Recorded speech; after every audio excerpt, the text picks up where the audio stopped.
আজ সকাল থেকে এই শরীরটা একদম ভালো নেই। শুধু আজ বলে নয়, গত 2-3 দিন ধরেই শরীরটা ভালো নেই। আজ একটু বেশি খারাপ করছে আর কি। আমার না প্রায় দিনই সকালবেলায় ঘুম থেকে ওঠার পর হাত পায়ে প্রচণ্ড ব্যথা করে। মাটিতে পাটা রাখতে পারি না, পায়ের তলায় খুব ব্যথা হয়। একটু বেলা বাড়লে কোনো দিন ভালো হয়ে যায়, আবার কোনো দিন সারাদিন ওরকম ব্যথাই থেকে যায়। এর জন্য ডক্টরও দেখিয়েছিলাম, সমস্ত টেস্টও হয়েছিল, কিন্তু ডক্টর সেভাবে রিপোর্টে কিছু পাইনি। তাই আজ সকালে আর বিশেষ কিছু রান্না করিনি। এমনিতেও বরের আজকে অফিস নেই, সেই জন্যই আরও বেশি কিছু রান্না করলাম না। বেশ অনেক দিন হলো খিচুড়ি খাওয়া হয়নি, তাই আজকে ভাবলাম মেয়ের জন্য, আমার জন্য আর আমার বরের জন্য একটু খিচুড়ি করি। ফ্রিজটা খুলে দেখলাম অনেকগুলো সবজি আছে, তো সেই সবজিগুলো দিয়ে খিচুড়িটা বানানোর ইচ্ছে হলো। আর এই খিচুড়িটা বানাতে বেশি সময়ও লাগে না, বেশ চটজলদি হয়ে যায়। যতগুলো সবজি ছিল সব সবজিগুলোকে ছোট ছোট করে কেটে নিয়ে প্রথমে একটু তেলে নেড়ে নিয়েছি, তারপর ওর উপরে লবণ হলুদ দিয়ে দিয়েছি। তারপর প্রেসার কুকারে চাল আর ডাল ভালো করে ধুয়ে তার সাথে সবজিগুলো দিয়ে একেবারে লক করে দিয়েছি। ইচ্ছে ছিল একটু আলু ভাজা করবো, তার সাথে ডিম ভাজা করবো, কিন্তু ঘড়ির দিকে তাকিয়ে দেখি ঘড়ির কাঁটা প্রায় 10টা ছুঁই।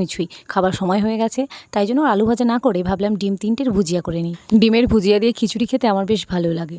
আমার মেয়ে যখন ছোট ছিল, সেই ছোটবেলা থেকে আমি ওকে এইভাবেই খিচুড়ি করে খাওয়াতাম। মেয়েকে নিয়ে স্কুল থেকে ফেরার সময় ওরা দোকান থেকে দুটো দইয়ের বাটি নিয়ে এসেছিল। যেহেতু প্রচণ্ড ব্যস্ত ছিলাম, তাই দই খাওয়ার তখন আমার কাছে সময় ছিল না, কিন্তু আমার বর বাটিটা নিয়ে এসে বলছে, তুমি হাঁ করো, আমি খাইয়ে দিচ্ছি। এদিকে দই খেতে খেতে আর ওদিকে ডিমের ভুজিয়া হতে হতে আমার প্রেসার কুকারে সিটিও পড়ে গেছিল। এরপর আমি কড়াইয়ে একটু তেল দিয়ে তার মধ্যে একটু পেঁয়াজ আর কাঁচা লঙ্কা ভেজে নিয়েছি, আর ওই পেঁয়াজ ভাজা আর কাঁচা লঙ্কা ভাজাটা তেল সহ আমি একেবারে খিচুড়ির উপরে দিয়ে দিয়েছি, আর সব শেষে দিয়ে দিয়েছি একটু ঘি।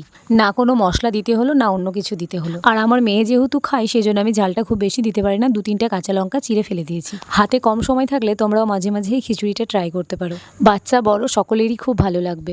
আমার বড় এই খিচুড়িটা খেতে খুব ভালোবাসে। যখন ছোট ছিলাম তখন দেখতাম মা যেদিন খিচুড়ি করতো, সেদিন একটা বড় হাঁড়িতে করে উনুনে বসিয়ে দিত। তখন তো প্রেসার কুকারের অত চল ছিল না, তাই আমিও ভাবতাম যে খিচুড়ি বানানো হয়তো খুবই কঠিন কাজ। মেয়ে হওয়ার পর মেয়েকে খাওয়ানোর জন্য এই প্রেসার কুকারে খিচুড়ি বানানোটা শুরু করেছিলাম। মেয়েকে খাওয়ানোর পর যেটা থাকতো সেটা আমি নিজেও খেয়ে নিতাম। তখন থেকে খিচুড়ি খেতে আমি বড্ড ভালোবেসে ফেলেছি। ওদের বাবা মেয়ের খাওয়া হলে আমি নিজে খেয়ে একটু ছাদে চলে গেছিলাম, কিন্তু ছাদে গিয়ে আমি তো পুরো অবাক হয়ে গেছি, কারণ আজকে আমাদের ছাদে দুটো সূর্যমুখী ফুল ফুটেছে। ফুল দুটো দেখতে এতটাই সুন্দর যে ফোনে আমি তোমাদেরকে সেই সৌন্দর্য দেখাতে পারছি না। সেই অনেকদিন আগে দুটো সূর্যমুখী ফুটেছিল, তারপরে আর ফোটেনি, আর এতদিন পর আবারও দুটো সূর্যমুখী ফুল ফুটেছে, আর সেই সাথে অনেকগুলো কুড়িও এসেছে। তার মানে আরো অনেক ফুল ফুটবে বলো।